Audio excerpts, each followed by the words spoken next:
Hello, John Richter here from Financial Mechanics.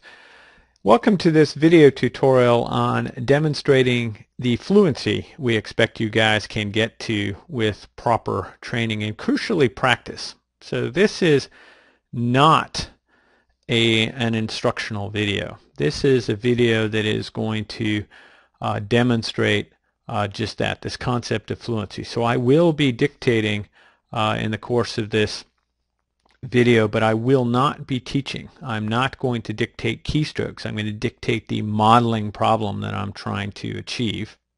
Okay? Unless, as I say here, I sort of mutter to myself, which sometimes I do at my own desk. There's no explanation that I'm going to provide during this video about terminology and things. That is the subject of other videos which are of an instructional nature.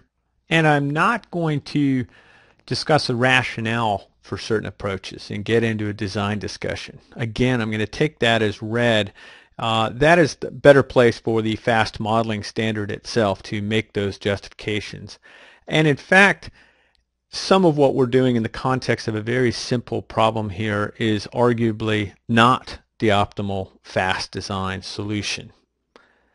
So what we have is a narrative about a hypothetical business case and watching the execution components themselves.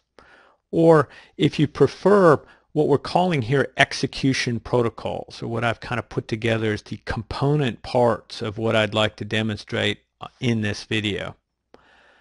So of course, to start off with the very simple four-step copy across formula creation process that you guys will have been trained to.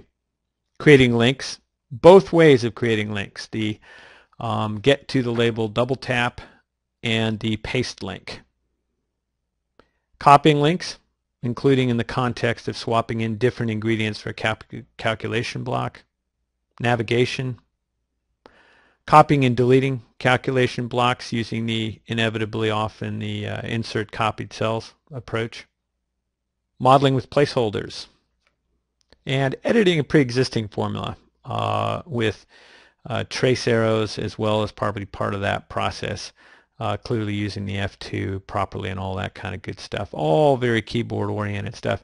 And finally, relocating inputs, something that is always useful to kind of put in the context of the mechanics above. So with that, let's hop over to the model and see what we can script out. So here we have a pretty simple quarterly financial model with an expectation of component product revenue calculations for what appears to be Division A and Division B. Division A is series price times series volume, both as inputs, and equally Division B is both inputs but with a constant price times a series volume. And with that, by way of preamble, we will construct some calculations. So four-step copy across, essentially an A times B, and put a row total on that, and check what it looks like. So I am staring at a linear decline in product one revenue, which I'm commercially happy to say is about what I expect. So we'll drop that chart and move on. I'm going to go ahead and, just so you guys have some timing sort of expectations, I'll go ahead and execute another one calculating this as well. But of course, there's every opportunity of copying these structures multiple times given the way these layouts are set up. So I will go ahead and go through that process, seeing a linear increase in price for this fellow, but from this point I'm simply going to copy that down a few times here. One of the few times we'd probably do a full paste without clearing the clipboard. On the constant A times series B plan, of course triple tapping the F4 and across and putting in row totals. And similarly, if you guys want to kind of time check yourself, I suppose I should really put a chart up of that to see if I see anything at issue, but I'm going to say a linear increase in price from $10 million to $12 million or thereabouts is about what I expect. And I will repeat that one more time for product 7, including even putting in the row total manually without copying the one above. And we should chart that. Never like to finish calculation without taking a hard look at things. So 12 million down to 10 million. We'll assume that's what I expect for product 7. From that point, I'll take the same quick expedient that one way or another you guys would do in the real world here as far as copying that structure. Okay, so there we are with division A and B products in place. My basic plan now, of course, is to create some sort of summaries, so some sort of revenue summary sections, which I'll put a main section in. And we'll do division A revenues. We're going to do division A with the standard double tapping to the source of these guys. So you can see I'm kind of ripping up here with some control arrowing. So what I'm doing is calculating the kind of total of these first 5 products, which seem to be clearly indicated as what division A sells. I'm kind of thinking about what's going on as I'm doing this, but I don't have an awful lot to tell you. But I just want to kind of emphasize that you guys should be able to kind of, as we say in our training courses, watch CNN while you're doing this. We'll put in a row total for these. And again, I'll put in a manual row total again here.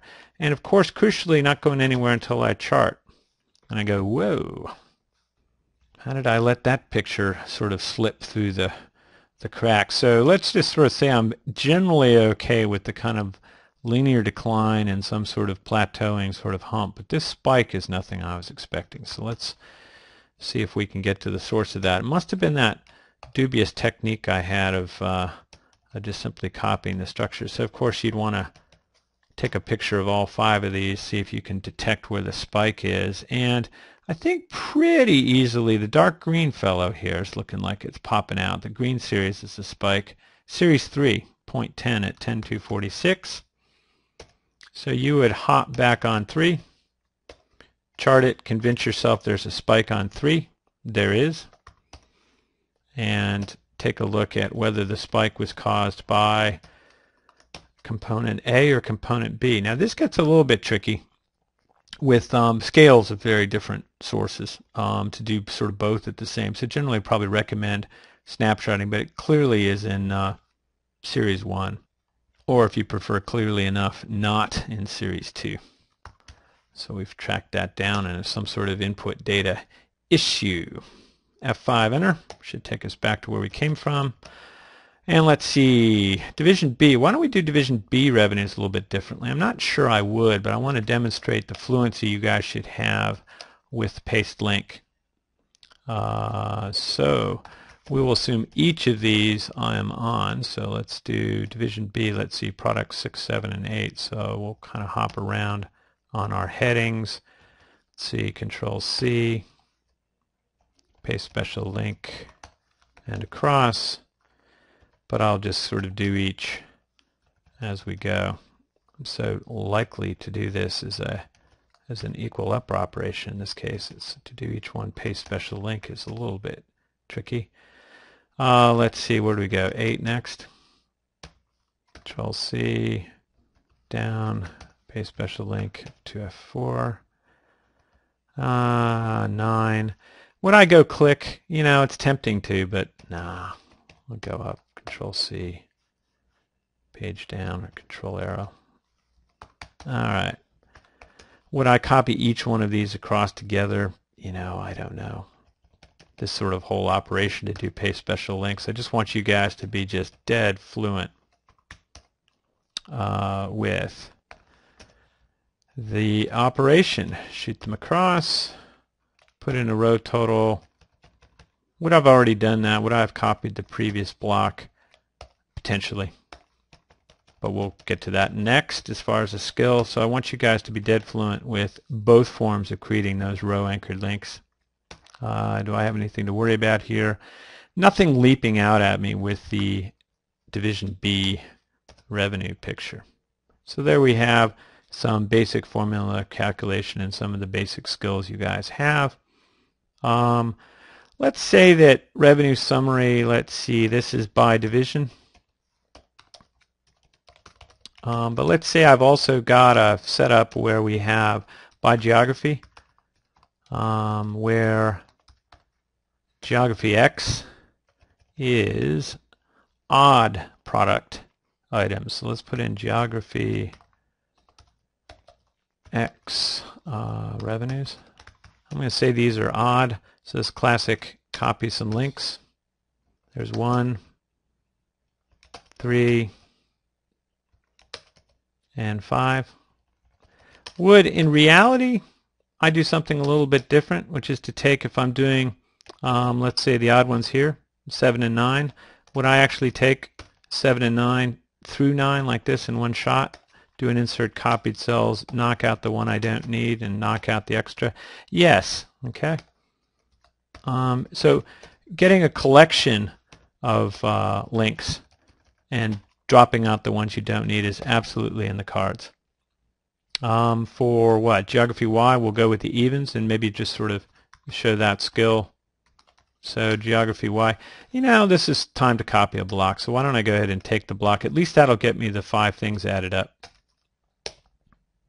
Okay. Would I then do all of the ingredients? Yeah, potentially. I mean, this is a bit excessive. So I've taken, amongst other dross, including the division A revenues, all in here.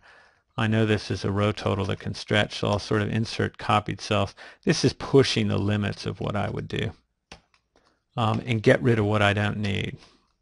Okay, so this is classic case of what is it that I want? I want just the even components out of all of this mess. So there's 2, 4. The key thing, of course, is you can always tell what it is you've got. You know that those labels mean exactly what you need.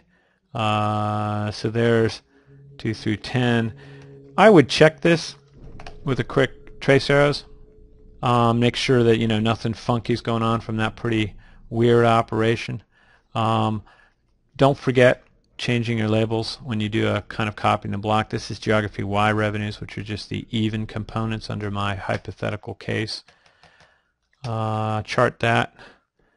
This one's looking a little bit odd, so I'd want to understand that commercially, assuming I didn't. That's kind of the picture by geography. Maybe you no longer need division B revenue, so you could delete that block and not expect any havoc from that picture. Maybe you recreate division A as a strange variant of geography X, so put that back in. Division B is mostly about odd ingredients, except with some exceptions. So maybe division B revenues is 1, 3, and 5, but 8 and 10. And if it's 8 and 10, I'd simply replace 7 and 9 with 8 and 10 from down here. Okay, so that's a new version. This is kind of new version B, kind of popping in. And of course, none of that replacement's going to change that picture, and really nothing structurally to disrupt in that context. So there we are with having filled out our revenue summaries by division, a couple divisions, and by geography. And what can we do from there? Well, one thing we could do is consider the fact that it's very possible to have a I don't know, some sort of adjunct. So let's just sort of say that product 6B is about like 6, except it inflates. I'm making this up as I go. So there's B. And 6B, you guys are saying, but John, good grief, that's not the way you do it. You would, of course, do a search and replace. So why don't we demonstrate that? We'll demonstrate a 6B to 6C. Okay, and of course there'd be some differences with something, so I'll just do 12 and 15 on that. We'll keep the quantities the same. Okay, and this gives us an opportunity to see just that we typoed there a little bit, and we repeated that typo with that search and replace from the first one. So a classic example of making a mistake and spotting it with that replication on the second go. The idea here that I was going to apply is to sort of amend this with a placeholder escalation factor. So some sort of revenue indexation factor where I'm going to put in a placeholder. We'll even capitalize that. Very simple, as you guys know, a quick hack. See, quarterly, I'll just do a quick 1% quarterly growth, so we know we can get away with murder here as a temporary placeholder, and we can throw that in once we're done with editing the formula. Put that edit in, so that should grow somehow differently, and we should of course chart that. We should be happy with what we're pointing to. Okay, and I could do and repeat the same thing here by inserting that placeholder, editing the formula and pointing at it with the keyboard and shooting across, making sure you're using the F2 key to toggle in and out accordingly, and kind of taking that theme of that calculation block now maybe being the rubric for 6C, kind of going to 6D with some differences, replicating that block here with 20, possibly even a different hack.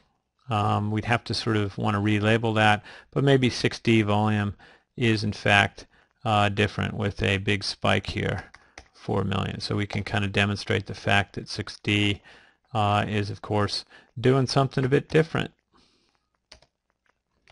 So there is that. You could ask yourself whether those in turn would need to be fed down to the these guys down here. So I might even do a quick paste link in order to get a link that I could use. So there's a component I can use because I've kind of moved to where I want to go, and maybe I can throw in 6D as an adjunct to one of these fellows that even uses 6. So there's one that uses 6. In goes 6D. Maybe I could put in this fellow in here as well. You guys get the plot. You should be able to throw those in. And I am confident that these things were built with some ranges, so I know those guys are stretching open. But of course you guys would be very careful, and if you did happen to put a 6D version sitting here on top that would not be included in the range because you've done your trace arrows to detect that, you would very likely use that one of the few times we use the mouse and kind of stretch open that range. So not to forget that part of your skills do still involve the mouse, just in a very limited way. Not sure I want to leave this block that way. That was to demonstrate that point. This should be a cut. Insert cut cells, swap that around, and that should get you listed in order. Okay, so good opportunity for insert cut cells there. All right, we'll drop those arrows. And that is pretty much the size of it. The only final thing I wanted to do is just kind of take some of these skills together with demonstrating some input relocation, because we know we don't really leave the model here with these inputs all sitting, and that's kind of a classic link, paste special link, copying the input and marking it as an import, and you'll see that we have to increase those zeros. So keep your formats in place. Again, I could repeat that for product 8, maybe put it underneath here, paste special link. Okay. And finally, I should get better at this, right guys? You should be using your navigation keystrokes in the context of this to take a copy, hop that one, come back down here, copy, Control C, F5, enter back to where you were, so you're not paging all over your model. Okay? So that could be many tabs away. Okay, without this control page up and page down all the time. Okay, so again, to repeat that concept, find what it is you want to put up on the clipboard, go to a navigation point. In this case, this will take us to input C, hop, shift spacebar, enter, Control C to do a paste special link, F5, enter back to where you hop from, paste special link, and across. And again, each one of these I'm reformatting because the modeler did not format the whole row. That is it, I think, for this quick skills demonstration. So see if you guys can repeat all those kind of low-level skills, those component execution protocols, and I think I've hit everything on that list in my quick little workup and demonstration. So I will just, with that, say goodbye, and hope you guys found that useful. Bye for now.